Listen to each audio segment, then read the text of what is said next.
Olá,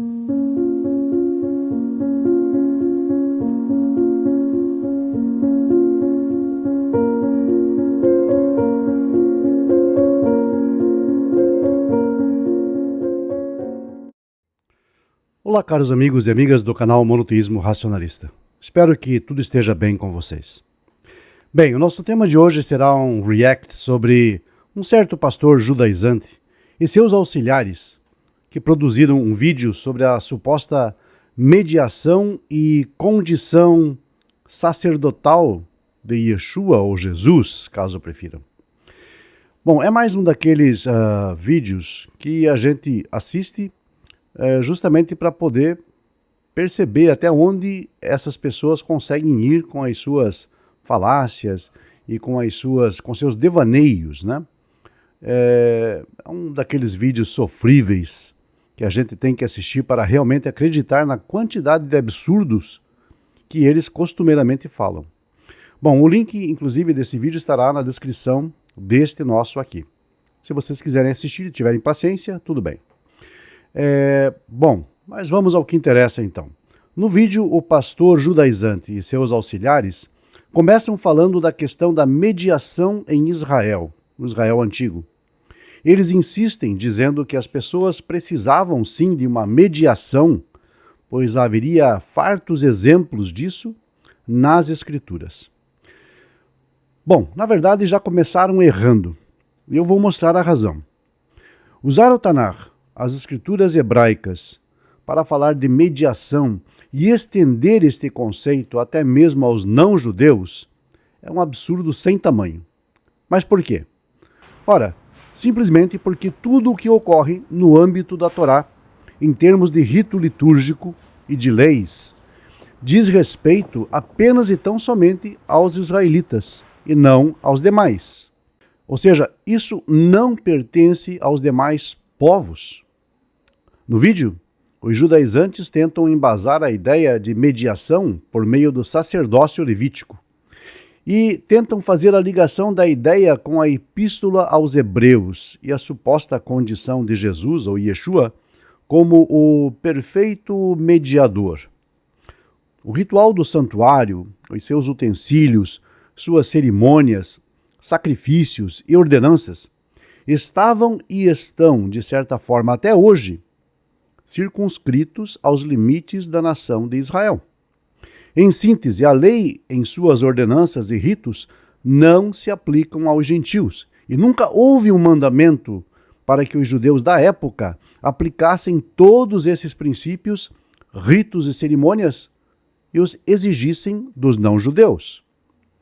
Especificamente, quanto aos sacrifícios e às ordenanças do Yom Kippur, por exemplo, vemos que em Levítico 16 temos 6 referências a Israel e nenhuma a algum outro povo.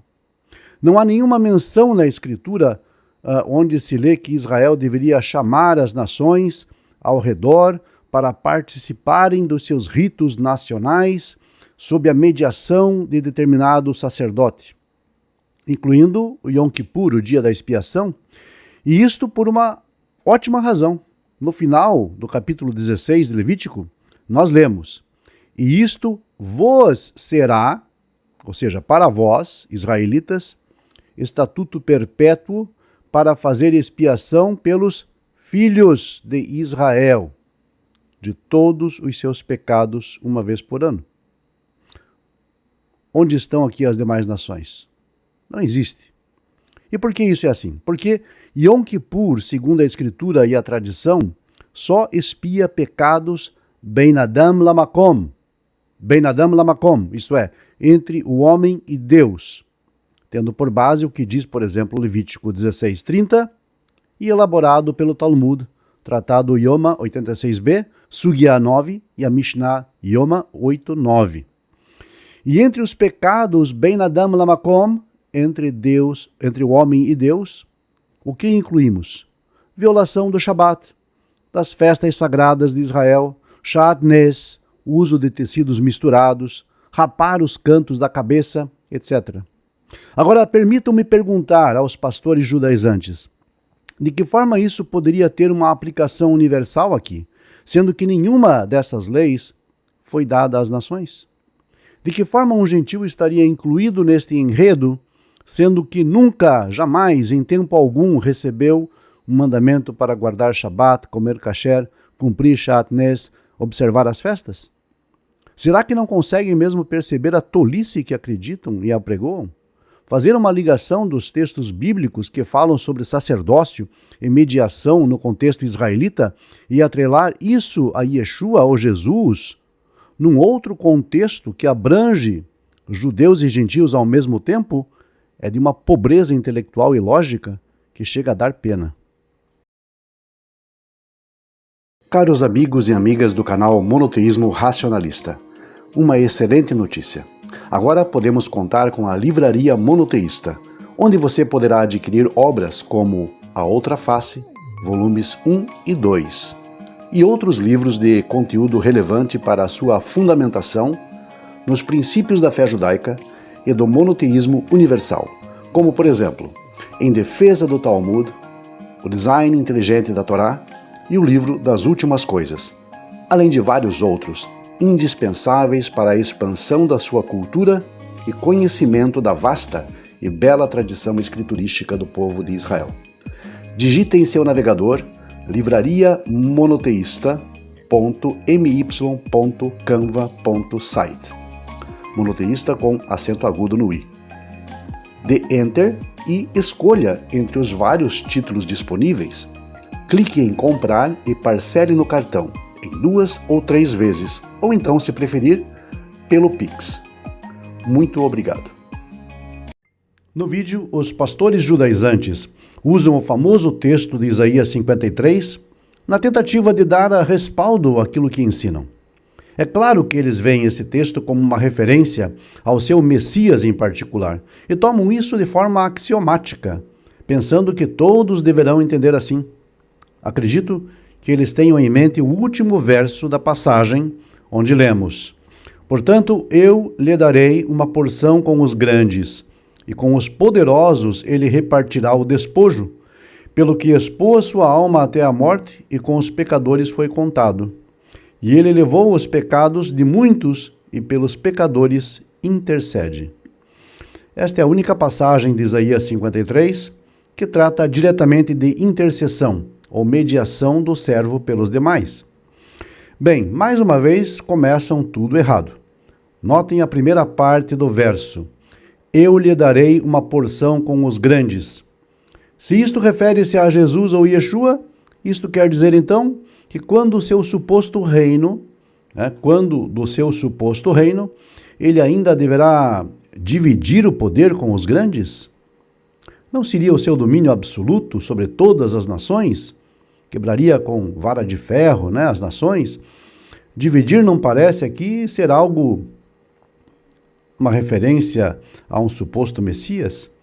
Os cristãos e judaizantes em geral dizem que ele terá domínio sobre tudo e todos. E como será ainda que ele vai precisar dividir o seu poder com os grandes? Que lógica tem nisso? Algo de errado não está certo com essa interpretação sofrível. Na sequência do verso nós lemos: com os poderosos ele repartirá o despojo. E isso é simplesmente uma repetição da ideia anterior, onde lemos: eu lhe darei uma porção com os grandes. Note as semelhanças e os paralelos. Uma porção é igual a parte do despojo. Repartir é a mesma forma verbal hebraica, onde se diz que Deus lhe dará uma parte.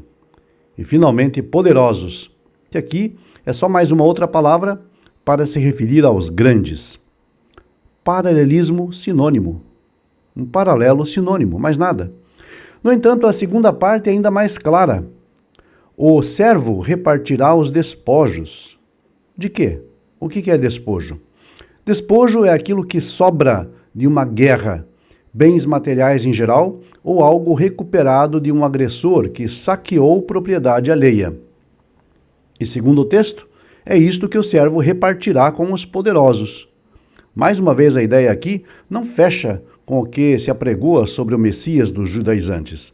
Já que ele teria em algum tempo no futuro poder sobre todas as nações, segue-se que repartir algo com poderosos independente de quem sejam, não faria sentido.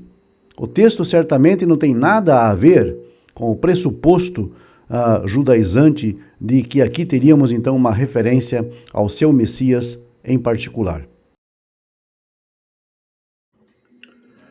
Você gostaria de aprender hebraico bíblico ou moderno? Nós acabamos de lançar um curso totalmente online, com vídeos intuitivos e interativos, material de apoio apostilado em PDF e amplo suporte pelo WhatsApp. Você poderá estudar em sua melhor hora, quando quiser, no conforto do seu lar. O curso é acompanhado por nossos monitores e tem certificação válida em todo o território nacional como curso livre. A duração do curso gira em torno de 10 meses, com uma videoaula a cada semana. O pagamento é único e o acesso ao conteúdo é vitalício, mesmo após a conclusão. Aproveite esta oferta e não adie mais o seu sonho de conhecer de forma sólida o idioma da Bíblia. Digite em seu navegador kadimacursosLivres.com. Clique no botão Comprar e selecione parcelamento em até 6 vezes no cartão, ou, se preferir, pelo Pix. O acesso ao conteúdo é imediato e você poderá começar a estudar ainda hoje. Sucesso a todos e muito obrigado. A ideia de mediação aqui em Isaías 53:12 é retratada pela forma verbal yafgia, que é uma forma causativa, que significa fazer com que duas partes se encontrem. Fazer com que duas partes se encontrem. Não há nada de especial neste termo, pois essa prática é constante entre todos os profetas. A ideia de rezar, orar, fazer súplicas em favor de alguém, ou até mesmo com o sentido de suplicar para qualquer pessoa. E ainda assim também significa fazer recair algo sobre alguém, como Jeremias 15:11, 36:25, Isaías 53:6, e melhor ainda, percebemos que a ideia de intercessão não é algo fundamental para a expiação, assim como também os sacrifícios do templo não eram, pois se assim fosse, Deus não teria salvo e redimido Israel dos seus inimigos. Inclusive, na época de Daniel, onde não existia templo, estava em Babilônia, não existia sacrifícios, e logicamente nenhum tipo de intercessão. Não havia sacerdócio para interceder. E, mesmo assim, Deus, Hashem, ele prometeu e salvou Israel. Pelo que lemos, inclusive, em Isaías 59:12. No versículo 12 de 59 de Isaías, o profeta menciona as várias transgressões e pecados do povo. E no verso 16 nós temos a conclusão. E vendo que ninguém havia, maravilhou-se que não houvesse um intercessor, um mediador. Por isso, seu próprio braço lhe trouxe salvação e a sua própria justiça o susteve. A palavra intercessor aqui é o hebraico mafgia, termo que tem a mesma conotação e o mesmo radical daquele encontrado em Isaías 53:12. Segue-se então que assim como os sacrifícios do templo não eram e nunca foram essenciais para a expiação e redenção dos pecados, a existência de um mediador ou intercessor também não é. Nunca foi. No mesmo vídeo, finalmente, os pastores messiânicos mencionam o encontro de João Batista e Jesus no Jordão, no momento do batismo. De acordo com o que dizem no vídeo, João Batista era um Cohen, um sacerdote levita, dado ao fato presumido de que seu pai Zacarias também o era. Ao ver Jesus, João teria dito: "Eis aí o Cordeiro de Deus que tira o pecado do mundo." Eis aí o Cordeiro de Deus que tira o pecado do mundo. Ora, se aqui o que se tem em mente é o dia da expiação, ou o cumprimento final de todo aquele rito, talvez João Batista, suposto sacerdote, precisasse de umas aulas de Levítico 16 e Yom Kippur, posto que cordeiros jamais, em tempo algum, foram empregados como oferta de expiação de pecados, e menos ainda em Kippur. Segundo o Levítico 16, tratavam-se de bodes, na verdade 2 bodes, não apenas um. Só que bode é um bicho um tanto quanto estranho, meio sombrio até, segundo algumas superstições, não é mesmo? Daí que chamar Jesus de cordeiro pegaria melhor, ficaria mais bonitinho, ainda que isso não tivesse nada a ver com nada.